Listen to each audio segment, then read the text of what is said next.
Karena aku mau supaya kamu tahu betapa beratnya perjuangan yang kulakukan untuk kamu dan untuk mereka yang di Laodikia dan untuk semuanya yang belum mengenal aku pribadi, supaya hati mereka terhibur dan mereka bersatu dalam kasih, sehingga mereka memperoleh segala kekayaan dan keyakinan pengertian dan mengenal rahasia Allah, yaitu Kristus.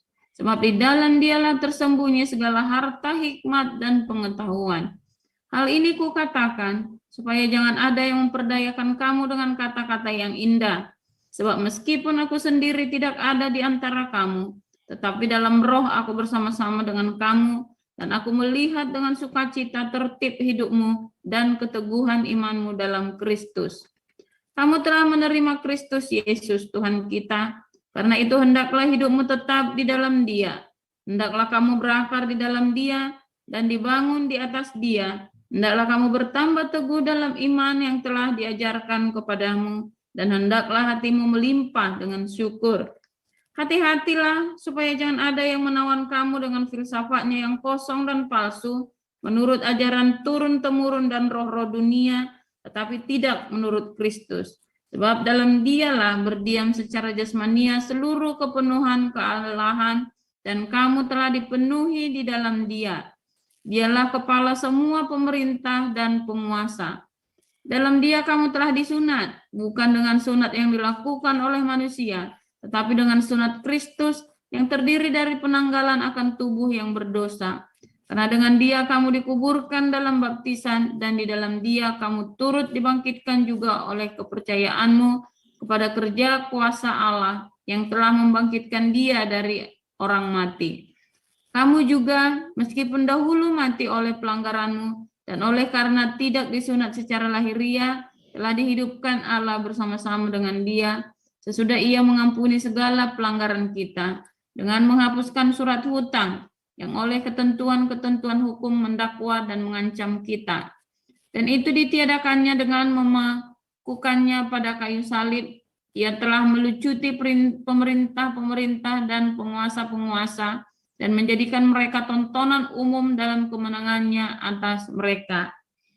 Karena itu janganlah kamu biarkan orang menghukum kamu mengenai makanan dan minuman, atau mengenai hari raya, bulan baru, ataupun hari Sabat. Semuanya ini hanyalah bayangan dari apa yang harus datang, sedangkan wujudnya ialah Kristus. Janganlah kamu biarkan kemenanganmu digagalkan oleh orang yang pura-pura merendahkan diri dan beribadah kepada malaikat, serta berkanjang pada penglihatan-penglihatan dan tanpa alasan, membesar-besarkan diri oleh pikirannya yang duniawi.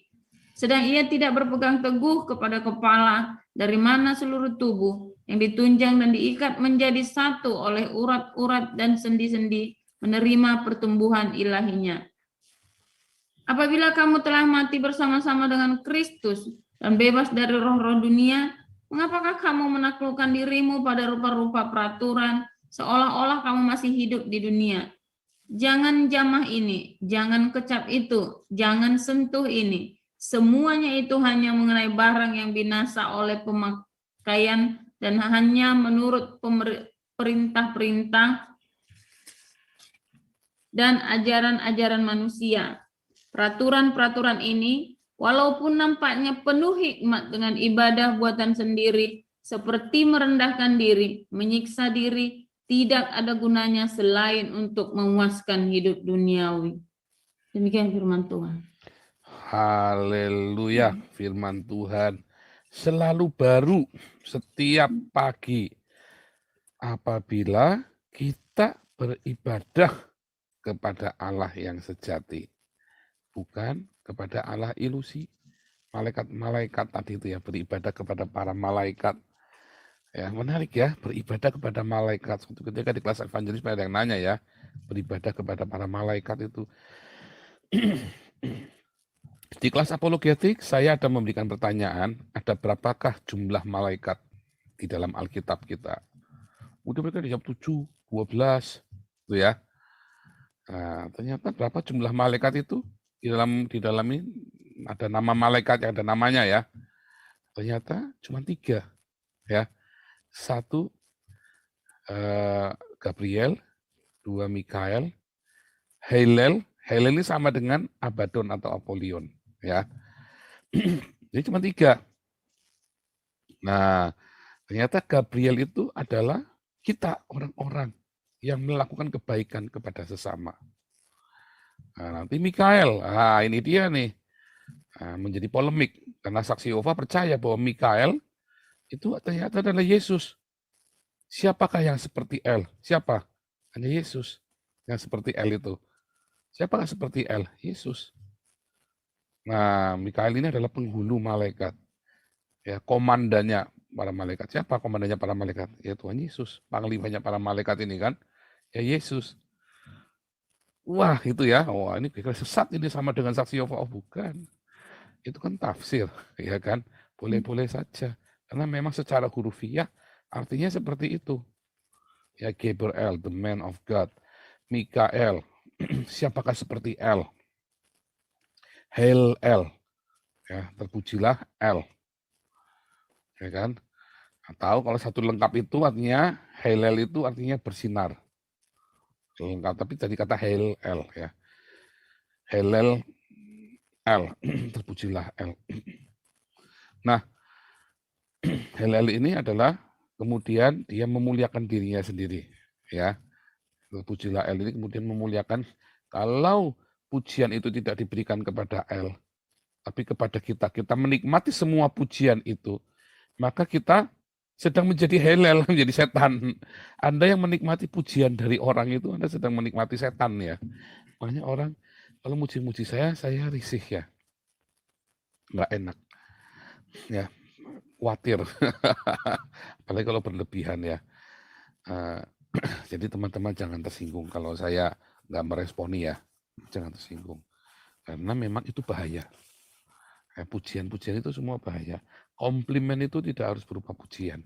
Tidak harus berupa yang sampai, ya cukup, wah kamu luar biasa, udah cukup. Tapi jangan sampai diulang-ulang sampai yang heboh gitu ya. Misalnya kalau saya bilang, wah ini Pak David memang merasakan urapan. Udah, jangan sampai, wah Pak David luar biasa. Sampai kita ulang-ulang, itu enggak enak, jangan ya. Satu patah kata sudah cukup menguatkan hati Pak David kok.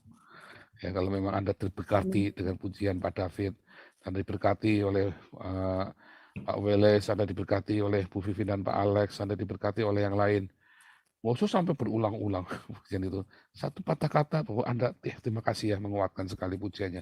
Itu encouragement ya buat para pelayan-pelayan Tuhan ini. Tapi gosok sampai, suaramu merdu sekali ya. Kamu belajar dari mana ini? Wah hebat sekali begini. Terus dipanjangin. Itu nanti bikin orang jadi risih ya, nggak enak ya. Jadi risih. Tetapi Anda yang mengalami komitmen itu jangan terlalu menikmati. Kalau Anda menikmati itu nanti Anda jadi halal ben syakrar. Ya menikmati pujian buat dirinya sendiri. Ya. Terus segala hal ya saya ingatkan Anda ya, jangan terlalu berlebihan ketika mengencourage orang. Sebab nanti dia akan jatuh. Bukannya malah benar, malah jatuh. Ya. Jadi begitu ya rahasia tentang bagaimana memberikan encourage. Jangan memuji berlebihan. Nah, kita balik lagi tadi ya. Hari ini tema kita Nabi Tuhan. Bagaimana ada orang-orang yang kemarin kita belajar ya, memulai dalam roh, mengakhiri dalam daging, atau orang sama sekali melakukan sesuatu dengan kedagingan. Ya. Kita mau belajar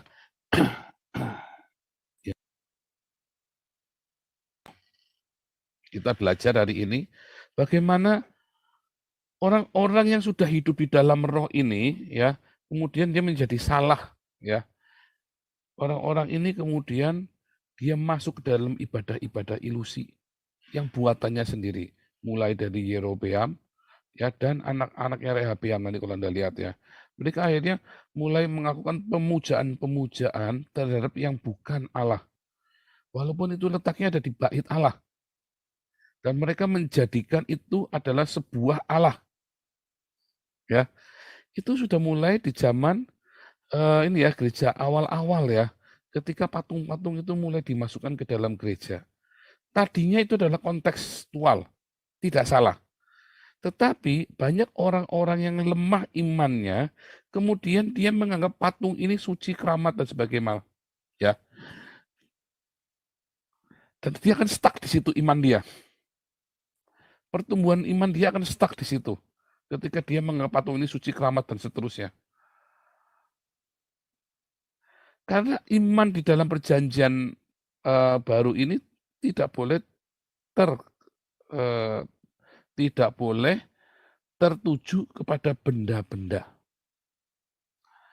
simbol-simbol, ritual-ritual, peraturan-peraturan. Banyak orang larang makan ini, larang makan itu, tadi Paulus bilang ya. Banyak orang menciptakan ritual-ritualnya sendiri, ya 1 rakaat, 2 rakaat, 3 rakaat, oh berarti sudah genap nih, wah ibadahnya sudah lolos. Ibadah kita itu bukan itu, ya. Kalau Anda sudah satu liturginya sudah selesai, Anda merasa sudah ketemu Tuhan, sudah menyenangkan Tuhan. Oh enggak. Ya, ibadah kita itu sudah bukannya seperti itu lagi. Ya, orang-orang kan boleh nggak boleh. Wah, rasanya kalau yang penting itu dulu ya. Menjauhi larangannya, melakukan perintahnya. Menjauhi larangannya itu apa saja saya tanya. Itu jangan berzina, jangan membunuh, jangan ini, jangan merokok, segala macam. Nah ini balik lagi ya, di kelas evangelis yang baru yang lagi pada syok ini sekarang. Lagi pada syok di kelas evangelis baru. Ya, merokok, apakah merokok itu dosa? Sekarang pendeta-pendeta kan mengharamkan rokok, katanya dosa. Orang Islam juga kadang-kadang ikut-ikutan mengharamkan ya. Pendeta Pentakosta karismatik kan bilang rokok itu dosa. Ya, tapi Anda tahu nggak ada yang lebih makanan yang lebih berdosa saat etik yang lebih berdosa. Makanya ini bukan etik ya, tapi orang melakukannya tiap hari tanpa sadar, yaitu Anda minum kopi manis setiap hari 3 gelas. Tapi saya kasih tahu Anda ya, 1 gelas kopi manis dengan gula ya, atau 1 cangkir teh manis setiap hari dengan gula, itu lebih berbahaya daripada Anda menghisap rokok. Ya. Anda minum Coca-Cola 1 kaleng itu lebih berbahaya daripada Anda menghisap rokok 1 pak sehari. Ya karena sel-sel kanker itu diberi dari apa? Dari gula. Ya, dan karbonat itu mengeroposkan tulang-tulang kita dan merusak yang lain ya. Itu bahaya. Anda tak nyadarin nggak? Nggak nyadarin. Karena kita menciptakan larangan boleh nggak boleh itu sendiri tanpa pemahaman yang jelas. Ya. Dan itu banyak sekali orang kemudian menciptakan teologinya dari asumsi-asumsi. Ya. Dari asumsi-asumsi yang pemikirannya dia sendiri. Dia pikir kalau dia sudah melakukan itu, udah. Ya. Orang-orang kebanyakan ya, saya dulu waktu masih muda ya, saya ngamatinya kalau ada orang merokok itu dianggapnya tidak, ini orang tidak baik. Ya. Oh saya nggak merokok ya, saya nggak merokok. Ya, saya tidak merokok dan saya tidak suka. Ya, tidak suka kalau ada orang merokok dekat saya. Ya, pokoknya nggak suka saya. Tetapi kemudian banyak orang-orang yang tidak menganggap orang merokok itu tidak baik. Di gereja-gereja itu masih merokok, itu masih merokok. Itu bukan, masih belum lahir baru, karena gara-gara dia masih merokok. Apakah kalau dia masih merokok dia belum lahir baru? Itu pandangan gereja Pentakosta karismatik loh. Ya. Enggak. Anda mungkin juga belum lahir baru, Anda masih suka minum Coca-Cola kan tiap hari kan? Minum minuman soda itu kan? Sama saja kan, bedanya apa coba? Itu lebih bahaya lagi. Karena kan kalau dalam gereja Pentakosta karismatik, tubuhmu adalah bait suci. Ya kan? Tubuhmu adalah bait suci. Masa bait suci itu dirusak dengan rokok-rokok itu kan bikin penyakit. Masa roh kudusnya diasepin. Nah sama saja. Kamu coba tuangin karbonat itu ya, Coca-Cola itu ke WC itu ya. Bisa bersih semua itu kan. Artinya apa? Korosif itu loh. Bisa korosif. Tubuhmu itu bait suci, kamu minumin Coca-Cola tiap hari rusak juga. Ropos tuh. Ya, tiang-tiangnya bait suci, tulang-tulangnya itu kan. Wah, ropos juga. Anda minum kopi manis tiap hari, ya, sampai bergelas-gelas apalagi ya. Anda minum teh manis, atau setiap makan kudu minum teh manis. Itu juga sama, merusak. Nah, Banyak hal-hal yang merusak. Makanan-makanan Anda tiap hari makan sate brutu, tiap hari dan edanan makanya sepanci.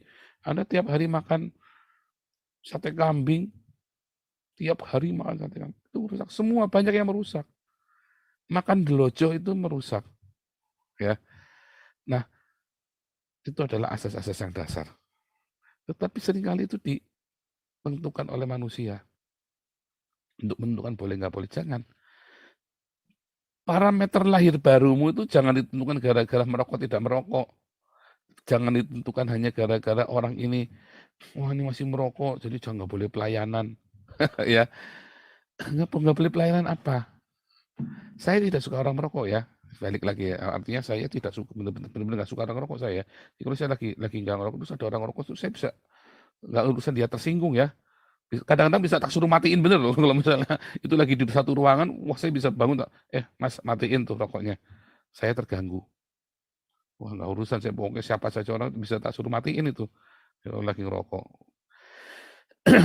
Nah, bukan saya anti rokok, saya terganggu saja, ya. Tetapi bukan itu berarti orang yang tidak baik. Jangan. Konsep berpikirmu itu harus dirubah semua.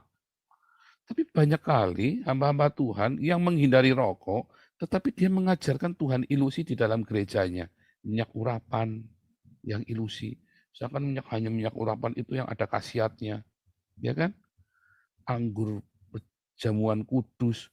Dibawa pulang. Ya semuanya dibawa pulang anggur perjamuan kudusnya. Dulu saya juga ikut terpengaruh yang begituan ya. Minyak urapan. Saya sampai melayani ada orang minta didoakan tokonya. Saya datang masuk, saya jepretin pakai minyak urapan. Saya kalau ingat saat-saat itu saya geli juga ya. Saya geli juga. Saya baru nyadar itu tahun 2017. 2017 akhir itu ya. Saya baru nyadar itu loh. Ya, makin hari dan saya makin berani ya. Makin berani untuk keluar dari dogma itu, cabut dari dogma-dogma. Apakah minyak urapan itu dipakai untuk ngurapi rumah, ngurapin apa segala macam mobil, bagaimana mengurapi mobil dengan minyak urapan? Enggak. Nah, itu yang dilakukan oleh gereja saat ini. Masuk dalam ilusi-ilusi. Apakah Anda salah satunya yang penganut seperti itu? Hati-hati. Nanti Anda nggak bergantung kepada Tuhan, tapi Anda bergantung kepada minyak urapan itu. Imanmu nanti jadi nggak lurus lagi. Imanmu akan terbagi. Ya, dan Anda menganggap lembu-lembu itu adalah wakil dari Tuhan yang kelihatan oleh mata. Memang orang Israel, orang Filistin, dan orang-orang Kanaan daerah situ sering mewakilkan Tuhan itu dengan sosok lembu ya. Karena itu memang agama Babel kuno, lembu itu. Ya, dari mulai di Babel sampai ke India. Ya kan, sampai ke Mesir. Ya, seringkali Tuhan itu diwakilkan, digambarkan dengan lembu. Nah, kita seringkali mencoba mendekatkan ya Tuhan yang transenden itu menjadi imanen yang ada melekat di hati kita. Ya, yang transenden itu jauh banget sana itu Tuhan yang masa engkau jauh, aku jauh, gitu. Enggak ya. Lalu kita melekatkannya dengan apa? Dengan ritual-ritual itu tadi. Supaya puas. Itulah yang namanya masturbasi rohani. Anda berpikir kalau Anda melakukan ritual dan simbol-simbol, Anda sudah ketemu Tuhan. Anda berpikir ketika Anda sudah melakukan pantangan-pantangan makan, terus Anda keep hari-hari ibadah. Oh, hari Minggu itu hari ibadah, hari Sabat. Ya, wah ini hati-hati ya. Kalau Anda ke gereja hari Minggu berdosa. Loh Pak, tapi saya ini Rabu ya Pak. Saya itu persekutuannya hari Rabu, family altarnya atau komselnya. Itu sudah perhimpunan. Ya, tapi kan hari Minggu itu hari Sabat harinya Tuhan. Siapa yang bilang hari Minggu itu hari Sabat, hari Minggu Tuhan? Yang bilang itu adalah orang Portugis. Domingos, Deomingos itu ya hari Tuhan, hari Minggu. Hari Minggu itu harinya Tuhan. Yang bilang itu orang Portugis. Ya kan Domingo itu kan hari Tuhan. Kalau orang Yahudi bilang hari Sabatnya hari Sabtu. Tetapi tadi kita baca firman Tuhan, jangan terpaku dengan hari-hari lagi. Setiap hari itu harinya Tuhan. Ya, setiap hari-harinya Tuhan di mana Tuhan memberkati. Setiap hari kita berkumpul bersama. Oh, kalau gitu kita nggak perlu hari Minggu. Ya, kalau perlu kita harus bikin gereja sekali. Memang nggak perlu gedung gereja. Makanya Tuhan izinkan itu, ya, corona ini dengan luar biasa supaya Anda nggak usah ke gedung gereja. Supaya Anda belajar menghadirkan Tuhan itu di sini, bukan di gedung gereja. Supaya Anda jangan ngarep-ngarep Tuhan di gedung gereja. Supaya Anda jangan ngarep-ngarep Tuhan, ya, dengan ritual-ritual dan bahasa rohmu tadi yang nggak jelas. Ya kan, Rasul kan kita kan korporat, ya, kuasa korporat. Oh, saya juga percaya ada Tuhan dalam unity, tetapi korporatnya bukan korporat yang di dalam gedung gereja itu. Yuk kita baca sama-sama. Gitu. Bukan. Korporatnya di dalam apa? Melakukan pekerjaannya, kehendaknya apa, diakonia marturia. Itulah korporatnya. Lihat, yang dilakukan oleh para rasul ketika mereka pertama kali Pentakosta adalah diakonia dan marturia. Bukan praise and worship center. Ya. Oh, tapi kan Petrus khotbahnya itu Tuhan akan memulihkan pondok Daud yang telah roboh, artinya praise and worship center. Oh iya, tetapi bukan praise and worship center yang Anda melakukan ibadah dan ritual seperti itu. Lo nggak boleh, Pak. Boleh. Tetapi jangan terfokus dengan itunya. Ya. Tetapi jadikanlah pondok Daud itu ada di hati kita. Inilah, karena di dalam perjanjian baru ini udah nggak ada lagi simbol-simbol ritual-ritual seperti itu. Kitalah bait sucinya, kitalah pondok Daud yang telah roboh itu, yang harus dibangunkan puji-pujian dan penyembahannya. Makanya Paulus juga berkata, ya katakanlah seorang dengan mazmur dan pujian. Berkata-katalah seorang pada yang lain dalam mazmur dan kidung pujian. Ya, artinya tiap hari dalam susah senang kita nyanyikan puji-pujian dalam hidup kita. Ya kan? Bukan Anda fokus dengan ritualnya. Di gedung, bahkan Anda lagi duduk senandung di WC, di kamar mandi, Anda memuji Tuhan. Daripada Anda nyanyi lagunya Jupe, daripada Anda nyanyikan lagunya Dewi Persik, mendingan Anda memuji Tuhan. Oh, kalau gitu nggak boleh dong, nggak boleh. Nanti kita pergi jalan di Nenda pakai lagunya Disney loh. Ini lagi latihan terus. Boleh. Tetapi ada lagu-lagu yang mengencourage, ada lagu-lagu yang sotoy. Ya kan, lagu yang melemahkan imanmu. Nyanyikanlah perkataan-perkataan yang selalu membangun yang positif. Ya. Nah, kalau orang-orang ini tadi ya, masturbasi rohani, mengapa saya bilang masturbasi rohani? Ya, hubungan kita dengan Tuhan itu kan ada sebuah keintiman. Dan seringkali disebutkan dalam Efesus 5 ayat 32 dan di dalam lagi bahwa hubungan kita dengan Tuhan itu seperti hubungan suami istri. Ya. Kalau Anda berhubungan suami istri pasti menghasilkan buah, yaitu anak, ya kan? Berbuah anak, itulah buah cinta katanya kan. Tapi kalau Anda nggak ada pasangannya, berarti kan Anda self-service kan, sendirian kan, menikmati sendiri kan, nggak menikmati dengan pasangan kan, keintiman itu kan. Nah itu namanya masturbasi. Anda pikir Anda sedang ketemu sama Tuhan, sedang berhubungan Tuhan untuk menghasilkan buah, enggak. Tapi Anda sedang masturbasi sendiri. Anda merasa nyaman, jingkrak-jingkrak sendiri. Wih, kita para. Anda merasa ibadah setiap hari Minggu, tiap hari Anda merasa sudah suci, Anda sudah doa syafaat, Anda sudah berdoa 3 jam sehari. Anda pikir Anda sudah berhubungan intim dengan Tuhan. Enggak. Karena hubungan intim dengan Tuhan itu kita dapatkan dari mana? Dari tindakan nyata, dari cinta itu.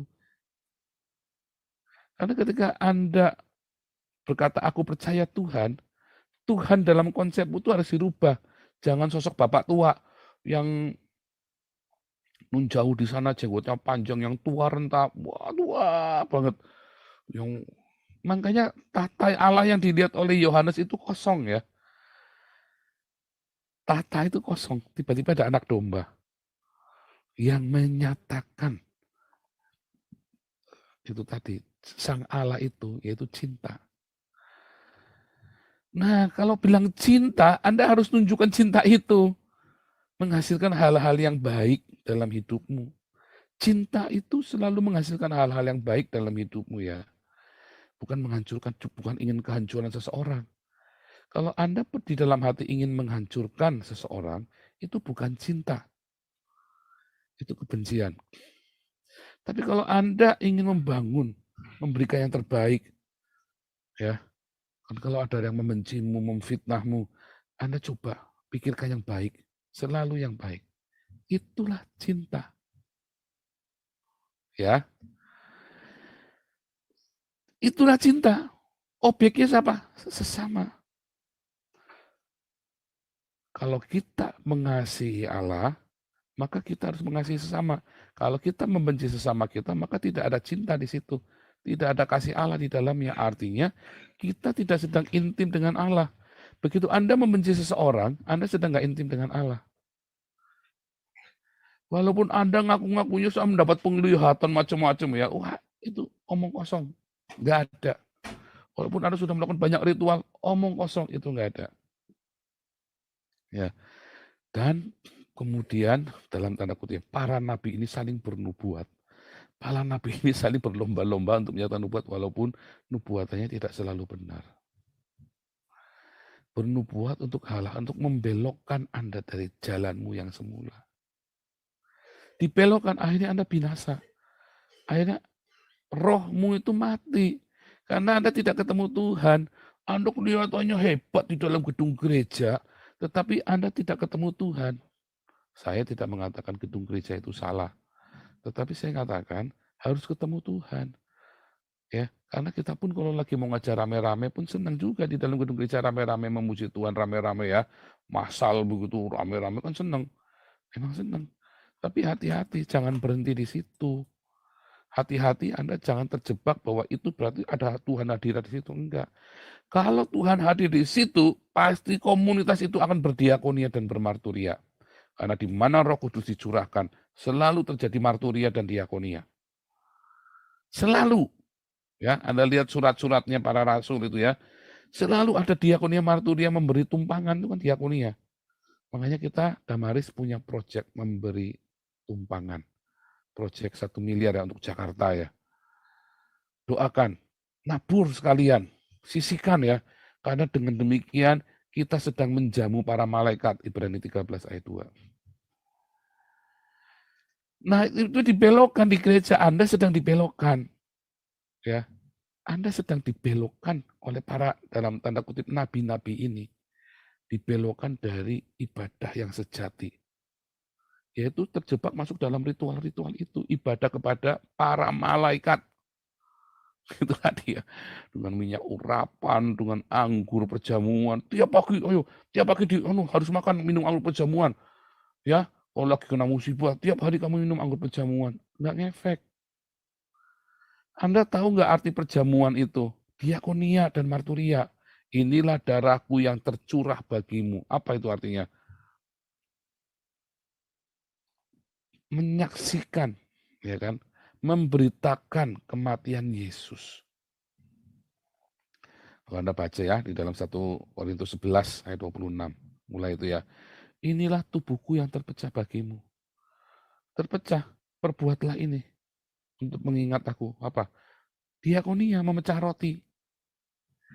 Inilah darahku yang tercurah bagimu. Ya. Ketika kamu melakukannya, kamu sudah melakukan pemberitaan kematian Yesus. Itu marturia. Jadi, tiap hari daripada Anda minum anggur sama makan roti begitu tiap hari, melakukan ritual itu, lebih baik Anda bawa 2 bungkus nasi. Tiap ke kantor, drop. Kalau Anda bisa pakai mobil, bawa 10, di drop satu-satu. Atau pulang dari kantor. Atau Anda ikut gabung sama Damaris diakonianya. Atau Anda ikut menabur kalau Anda nggak punya waktu. Talenta itu jangan kamu pendam, nanti dimarahi. Diseret masuk ke neraka nanti. Ya kan? Kasih ke Damaris, supaya kamu jangan bersalah atas berkat yang Tuhan percayakan kepadamu itu. 1 talenta itu. Supaya jangan disalahin. Anda tidak mau turun tangan, Anda juga nggak punya waktu buat ngurusin, ya udah kasih talentamu kepada yang mengupayakannya, yaitu Damaris. Ya, gereja-gereja kalau Anda nggak punya waktu, Anda takut, terlalu takut, kasih ya ke Damaris supaya gerejamu jangan terkutuk. Supaya ibadahmu tuh jangan menjadi masturbasi rohani. Anda merasa sudah beribadah tapi sebenarnya jauh. Tapi gereja-gereja para nabi ini kemudian mengajarkan yang ritual-ritual dan simbol-simbol. Aku melihat naga merah besar ada di atas Jakarta, akan mencurahkan kemarahannya. Itu kan namanya ibadah kepada para malaikat. Ya, itu tadi saya sering bolak-balik. Kenapa para nabi dan para rasul di Alkitab lebih banyak lihat malaikat daripada setan, bahkan hampir jarang lihat setan. Kenapa pendeta-pendeta karismatik, pendoa-pendoa gereja karismatik itu bolak-balik lihatnya setan? Kenapa? Karena mereka masih hidup di dalam Hades. Kalau saya mah kalau kasih nubuatan yang baik-baik, ya, hanya apa? Saya hidup di dalam paradiso. Saya ngelihatnya yang baik-baik, enggak yang jelek-jelek.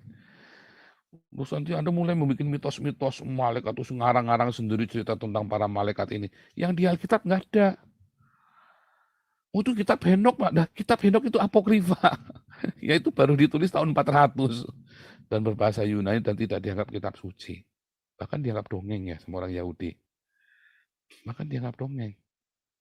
Lalu bagaimana terus Anda kemudian mau nekat yang tidak tertulis di Alkitab Anda ada-adain? Nah, gitu ya. Jadi, sekarang apa yang harus kita lakukan? Ibadahmu yang sejati adalah mengunjungi yatim piatu, ya, janda-janda miskin dalam kesusahan mereka sambil menjaga kekudusan. Itulah ibadah kita yang sejati. Disitulah Anda bisa intim dengan Tuhan. Apa artinya intim dengan Tuhan? Apakah Anda punya jam doa? Selama ini orang-orang di gereja diajari namanya intim dengan Tuhan itu Anda berdoa setiap hari berlama-lama dengan Tuhan, itu intim bergaul dengan Tuhan. Tidak, bergaul dengan Tuhan, kalau intim dengan Tuhan pasti ada buahnya. Buah jiwa-jiwa dan buah karakter. Buahnya kita kan, buah jiwa-jiwa dan buah karakter. Pasti berbuah. Itu ciri khas. Lah bagaimana keintiman itu? Keintiman itu akan didapat ketika kita mengasihi musuh dan kita mengasihi sesama. Itulah intim dengan Tuhan yang akan berbuah jiwa-jiwa dan karaktermu. Bagaimana bisa? Iya, ketika kamu mengasihi musuhmu dikira nggak enak. Nggak enak, kamu dipres. Kamu dihina, difitnah, kamu nggak usah membalas mencaci maki, nggak usah balas-balas pantun. Diem saja. Nggak usah diurusin. Bahkan kalau bisa Anda berkati dia. Nggak bisa Pak, jalan tak matiin Pak. Oh, jangan. Jangan kasih mati jalannya dia. Kasih buka jalan. Dia lagi cari makan dengan cara menjelek-jelekan kamu. Ya kan? Ya biarin saja. Kamu rugi enggak? Ya tapi saya rugi Pak, tercemar nama baik ya. Zaman dulu saya orang begitu mau tak seret sekalian. Jangan sebut nama saya apa kalau orang ini nggak sampai ribet pokoknya hidupnya ya. Kalau perlu saya punya uang berapa, ya semuanya tak masukkan, tak investasikan buat ngurusin orang ini biar ruwet. Tetapi kan itu kan berarti kamu punya kebencian. Kalau kamu penuh dengan cinta, enggak. Di situ karaktermu dihajar untuk rendah hati, senggal diri, pikul salib, akan berbuah lama-lama. Kasih sukacita, damai sejahtera. Di tengah apa sukacita? Ya kalau dapat duit itu namanya bukan kasih, bukan buah roh. Sukacita adalah buah roh sukacita adalah ketika di dalam tekanan, ketika di dalam kehilangan, ketika di dalam pencobaan yang luar biasa Anda tetap bisa tersenyum, Anda tetap bisa mengucap syukur dengan tenang. Itu sukacita. Ya, ada damai sejahtera. Wah, kalau lagi banyak duit, istri cantik, anak-anak sehat, pintar, juara kelas semua damai sejahtera. Ya. Begitu Anda tiba-tiba kanker stadium 4, masih nggak damai itu ada di hatimu? Waduh, langsung suram itu rumah. Begitu dikasih tahu, suamimu dibawa wewe gondel, ada nggak damai sejahtera di situ? 14. Jangan biarkan orang lain merebut damai sejahteramu ya. Tapi gimana Pak, suamiku dibawa wewe gondel? Itu tadi ya. Haleluya. Jadi apa yang harus kita lakukan, Pak? Ya intim dengan Tuhan. Intim dengan Tuhan itu mengasihi musuh-musuhmu, ya. Jangan ada kebencian kepada musuh, orang-orang yang membenci kamu, memfitnah kamu. Jangan ada kebencian, jangan ada kemarahan. Kalau bisa Anda memberkati, cari cara, ya, cari cara untuk memberkati. Dan kepada sesama manusia, musuhmu aja kamu kasihi, apalagi sama. Nah ini banyak kan orang munafik. Saya pura-pura baik dengan mengasihi musuh saya, sementara orang yang baik sama kamu malah nggak diurusi. Banyak ya. Coba Anda lihat di perusahaan-perusahaan, di kantor ya kan, atau di rumah tangga. Kalau ada orang yang menteror kamu, kamu malah baik-baikin dia. Sementara orang yang baik sama kamu, kamu injak. Nah, itu juga sama, itu munafik Anda itu namanya. Anda takut ketika ada orang menekan Anda, terus Anda baik-baikin dia. Ada orang nagih baik-baik, Anda enggak urusin. Begitu nagih bawa preman, bawa polisi, bawa tentara, Anda terkencing-kencing, Anda baik-baikin dia, kalau perlu kasih minum, kasih kopi, kasih apa segala macam. Anda orang lagi baik-baik, Anda injak. Pura-pura lupa, punya utang. Nah, itu munafik namanya. Itu bukan mengasihi musuh, itu namanya Anda munafik. Sama istrimu kamu kasar, sama orang lain kamu baik, nah itu munafik. Ya, saya paling enak itu kalau ada orang sama suami-suami sama istrinya kasar, terus begitu ketemu sama ada jemaat gitu ya, yang cantik itu dia baik. Saya pengen ngaplok loh gitu ya. Ini orang kurang ajar sekali. Kasihan istrinya karena kasihan pengen ngaplok itu tolol gitu loh. Munafik kamu. Kalau udah begitu udah saya gak deketin, saudara. Serius udah gak saya deketin. Daripada saya jengkel, Soalnya kasihan, saya ngelihat banyak istri-istri berlakukan begitu ya. Banyak istri-istri diperlakukan dengan tidak baik sama suaminya, terus suaminya ketemu sama perempuan di gereja cantik. Oh, dia langsung baik, lembut, suaranya bisa lembut banget, tapi sama istrinya dia bisa maki-maki loh. Wah, itu juga munafik. Baik ya, ayo ngaku. Nah, ini YouTube ini banyak yang nggak mau ngaku sih. Orang di semua baik-baik, kecuali yang tidak baik. Kalau yang banyak anak orang-orang itu sama anaknya kasar, tapi kemudian kalau di gereja, kelihatannya malaikat, makanya anaknya kepahitan. Nah itu namanya masturbasi rohani itu loh. Itu hasil buahnya jadi begitu, karena masturbasi rohani ya buahnya jadi anak-anakmu yang kepahitan, istrimu kepahitan, suamimu kepahitan. Wah itu mah beneran ada ya, banyak. Cuman pada nggak mau ngaku saja. Gitu ya, jadi hari ini kita belajar ya tentang keintiman yang benar sama Tuhan. Suara kenabian yang benar sama Tuhan, jangan mau dibelokkan. Jangan mau dibelokkan, buahnya itu selalu nyata. Karena gereja saat ini sudah dibelokkan dari kebenaran. Ya, sudah. Dan jangan sampai Anda menjadi korban dari pembelokan kebenaran ini. Nggak boleh dikremasi. Ya, banyak sekali aturannya gereja ya. Gereja bikin Torah sendiri gitu loh. Ya, bikin aturan-aturan sendiri, nggak boleh dikremasi. Kemarin pertanyaan-pertanyaan itu ya, udah boleh dikremasi. Anda belum tahu ke Singapura ya. Kalau Anda nggak boleh dikremasi, itu orang Kristen di Singapura tuh banyak yang masuk neraka, nggak dibangkitkan nanti itu. Pusing. Karena harganya tanah pemakaman lebih mahal daripada harga apartemen. Pusing, Anda belum tahu tinggal di Belanda. Kamu mau dimakamkan, harganya makamnya lebih mahal daripada harga sewa rumahnya. Pusing Anda kalau tinggal, dikremasi cepat ringkes. Belum lagi nanti tiba-tiba makamnya dibongkar, mau dipindah, pusing Anda lagi. Nah itu ya, banyak pendeta-pendeta bikin Torahnya sendiri yang tidak ada di Alkitab. Alasannya apa? Tidak boleh dikremasi karena di Alkitab tidak ada para nabi dikremasi. Tapi saya kasih tahu Anda, sejarah menuliskan bahwa semua orang Kristen, ya banyak orang Kristen zamannya Caligula dan Nero itu dibakar hidup-hidup. Itu gimana? Pusing. Ya.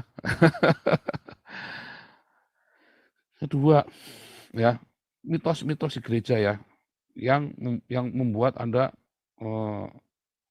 jadi ini, masalah ibadah harus hari Minggu datang ke gereja, kalau enggak Anda sudah meninggalkan Tuhan. Itu juga sama. Yang ketiga, kalau Anda tidak perpuluhan ke gedung gereja, Anda masuk neraka. Itu juga sama, jangan ya. Gereja membelokkan Anda dari cinta sehingga Anda bermasturbasi. Anda diajari masturbasi rohani sama gereja. Yang benar Anda harus berhubungan intim dengan Tuhan, yaitu dengan mengasihi musuh-musuhmu dan kepada sesamamu. Nanti buahmu apa? Karakter. Buahmu apa? Jiwa-jiwa. Pasti itu. Ya, Tuhan Yesus memberkati. Haleluya.